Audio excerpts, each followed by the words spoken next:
Good morning. YouTube channel birds for SSC पर आपका स्वागत है। और आज का हमारा क्वेश्चन आपकी स्क्रीन पर। पहले हम अच्छे क्वेश्चन कर रहे थे जिनमें अच्छे कंसेप्ट यूज हो रहे थे, जो कि मेंस या फिर कभी सीपीओ का अच्छा पेपर बन जाए तो उसमें आने के चांसेस रहते थे। लेकिन उन क्वेश्चंस में आपको सीखने को बहुत कुछ मिल रहा था। लेकिन अब एग्जाम्स आने वाले हैं। कल परसों एसएससी के चेयरमैन, जो सेंट्रल रीजन के चेयरमैन है, उनका एक स्टेटमेंट था। उनके अकॉर्डिंग क्या था, मिड जुलाई से हम एग्ज़ाम करवा सकते हैं। और सबसे पहले किसके, सीएचएसएल के। तो एग्ज़ाम बहुत ही जल्दी स्टार्ट होने वाले हैं, तो आप अपनी प्रिपरेशन में लगे। इसलिए मैं वैसे क्वेश्चन करा रहा हूँ जो प्रीवियस ईयर में पूछे गए हैं। तो ये सीजीएल प्री 2019 का क्वेश्चन है। अच्छा क्वेश्चन है और इसमें दो कंसेप्ट आपको सीखने को मिलेंगे। दोनों ही अलग अलग मेथड है, कहीं ना कहीं ये दोनों आपके काम आएंगे। तो इसलिए मैंने ये क्वेश्चन आप लोगों के लिए लिया है। सबसे पहले तो जो इसमें कंसेप्ट यूज होंगे उनकी बात करते हैं। फर्स्ट कंसेप्ट है कि अगर वो एक ट्रायंगल हो, ट्रायंगल ए बी सी, और अगर बीसी के पैरेलल एक लाइन ड्रॉ कर दी जाए डी ई, तो जो एक छोटा वाला ट्रायंगल ए डी ई और बड़ा वाला ट्रायंगल ए बी सी, ये दोनों क्या होंगे, ये दोनों सिमिलर होंगे। क्यों? क्योंकि ये एंगल और ये एंगल सेम होंगे, ये एंगल और ये एंगल भी सेम होंगे, ये एंगल इन दोनों ट्रायंगल में क्या होगा, कॉमन। तो तीनों एंगल अगर इक्वल हो तो ट्रायंगल सिमिलर हो जाते हैं। और सिमिलर होने के बाद क्या होगा कि उनकी करस्पॉन्डिंग साइड का रेशियो भी इक्वल होगा। उनकी साइड, करस्पॉन्डिंग साइड कौन सी है, छोटे वाले ट्रायंगल की ए डी, तो बड़े वाले की ए बी। तो A D upon A B equal to छोटे वाले की ए ई, बड़े वाले की ए सी, छोटे वाले की साइड डी ई, बड़े वाले की साइड बी सी। ये रेशियो इक्वल होगा। जो फर्स्ट मेथड मैं आपको बताऊंगा वो इस कंसेप्ट पे बेस है, और सेकंड मेथड वो है मास पॉइंट ज्योमेट्री पे।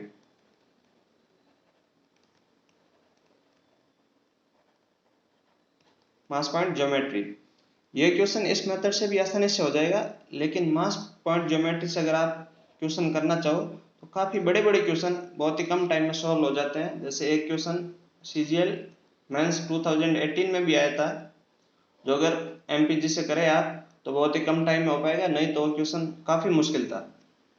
तो इसके अकॉर्डिंग क्या होता है, कोई एक ट्रायंगल है जैसे ए बी सी, और बी सी पर कोई पॉइंट डी मान लो जो इसको 2:1 में डिवाइड कर रहा है। तो हम इनका मास कैसे ले सकते हैं कि अगर इसका m1 हो और इसका m2, इन पॉइंट का मास हो, तो जो ये इस पॉइंट का मास है और उसके पास वाली साइड का जो रेशियो है क्या होगा, इन दोनों का मल्टीप्लाई 2m1। ये किसके इक्वल होना चाहिए, दूसरे पॉइंट का मास और इसके पास वाली साइड, जैसे m2। तो यहाँ पर m1 और m2 की वैल्यू पॉसिबल क्या है कि m1 की वैल्यू तो हम 1 पुट करते हैं और m2 की 2, जिससे क्या होगा 2 = 2, ये हमारे बन जाएगा। हम दूसरी भी वैल्यू पुट कर सकते हैं, बस इक्वल होना चाहिए। जैसे m1 की वैल्यू हम 1/2 भी पुट कर सकते हैं, तो m2 की वैल्यू क्या हो जाएगी 1। लेकिन इन दोनों पॉइंट का रेशियो यही रहेगा। तो यहाँ पर m1 की जगह हम क्या लिख सकते हैं 1, और m2 की जगह 2। 1 × 2 2 एंड 1 × 2 2। और जो इसका मिड पॉइंट है या बीच वाला कोई भी पॉइंट, मिड पॉइंट जरूरी नहीं है जो इनको इस रेशियो में डिवाइड कर रहा है, इस पर अगर हम बात करेंगे कितना पॉइंट मास आएगा, तो 2 तो ये है, 1 ये है और 2 ये है, तो यहाँ पर कितना आ गया 3। ठीक है दोस्तों, ये पॉइंट उम्मीद करता हूँ मैं आपको समझ में आया होगा। अब हम वापस क्वेश्चन पर आते हैं और इन दोनों पॉइंट के बेसिस पे इस क्वेश्चन को करने की कोशिश करेंगे। सबसे पहले बात करते हैं सिमिलरिटी वाले से। तो उसके लिए आपको एक एक्स्ट्रा लाइन ड्रॉ करनी पड़ेगी, डी से एक लाइन किसके, बीई के पैरेलल।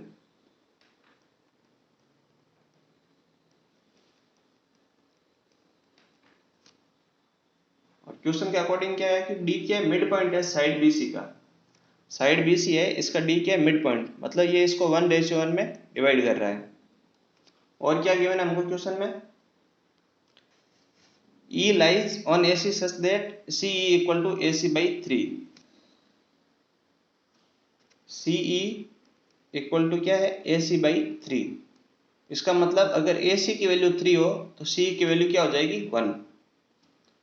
तो CE 1 है कब, जब AC 3 है। ए सी टोटल 3 है, ए से सी, जिसमें से सी ई 1 हो गई, तो ए ई क्या हुई 2, टोटल 3 हो जाएगा। अब हमने क्या किया है कि बी ई के पैरेलल एक लाइन ड्रॉ करी है जो क्या है डी एफ है, ये दोनों क्या है पैरेलल है। और अब आप अगर ध्यान से देखो तो ये वाला ट्रायंगल बन रहा है हमारे पास, यहाँ पॉइंट तो सी है, नीचे ई और बी, और ई बी के पैरेलल लाइन कौन सी है एफ डी, एफ और डी। अब ये रेशियो कितना है, अगर डी पॉइंट मिड पॉइंट है तो ये रेशियो 1 1, तो ये रेशियो भी हमारा 1 1 होना चाहिए। क्यों, क्योंकि C D upon B C equal to C F upon C E. C D की वैल्यू क्या है 1, बी सी की वैल्यू 1 एंड 1 2, सी एफ की वैल्यू हमको नहीं पता है और सी ई की वैल्यू भी हमको नहीं पता है। तो सी एफ और सी ई का रेशियो क्या आ जाएगा, सी एफ और सी का रेशियो 1/2, इसका मतलब ये भी 1 और ये भी 1।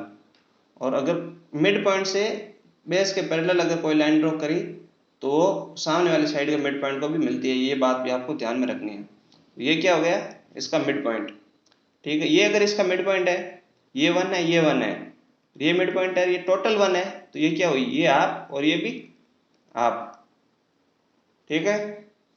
अब अगर हम बात करें वापस ट्राइंगल ए डी एफ की, किसकी, ट्राइंगल ए डी एफ की, इसमें डी एफ के पैरेलल लाइन कौन सी है जी ई, तो जो ratio A E upon A F का होगा वही रेशियो किसका ए जी अपॉन ए डी का। या फिर थेल्स थ्योरम के अकॉर्डिंग भी अगर बात करें, अगर एक ट्राइंगल है ए बी सी, इसमें एक पैरेलल लाइन ड्रॉ कर दी जाए डी ई, तो थेल्स थ्योरम के अकॉर्डिंग क्या होता है कि A D upon D B ये किसके इक्वल होगा ए ई अपॉन ई सी के। लेकिन ये दोनों रेशियो इक्वल नहीं होंगे, D E upon B C ये दोनों रेशियो इक्वल नहीं होंगे। ये थेल्स थ्योरम के अकॉर्डिंग होती है और थेल्स थ्योरम हमेशा सिमिलर ट्रायंगल पर लगती है। तो ए ई यहाँ से अगर बात करें ए ई अपॉन ई एफ ये किसके इक्वल होना चाहिए ए जी अपॉन जी डी के। ए ई की वैल्यू क्या है हमारे पास 2 और ई एफ की वैल्यू हमारे पास क्या है 1/2, तो ये किसका रेशियो आ गया हमारे पास ए जी अपॉन जी डी का, 2 ऊपर आ जाएगा तो 4:1। और हमसे क्वेश्चन में क्या पूछा था ए जी अपॉन जी डी, तो हमारा आंसर क्या हो गया दोस्तों 4:1। ये तो था थेल्स थ्योरम या फिर सिमिलरिटी का यूज करके हम इस क्वेश्चन को कैसे कर सकते हैं। अब बात करते हैं एमपीजी की, मास पॉइंट ज्योमेट्री की। उसके अकॉर्डिंग ये रेशियो अगर 1 और 1 हो, ये रेशियो क्या था हमारे पास 1 और 2, मास पॉइंट ज्योमेट्री के अकॉर्डिंग क्या होगा, अगर ये 2 है ये 1 है तो इन दोनों को इक्वल करना है। अगर क्या पॉइंट ले तो यहाँ पर हम 2 ले सकते हैं, 1 × 2 2, और यहाँ पर हम क्या 1 पॉइंट ले सकते हैं, तो 2 × 1 2, दोनों इक्वल हो गए।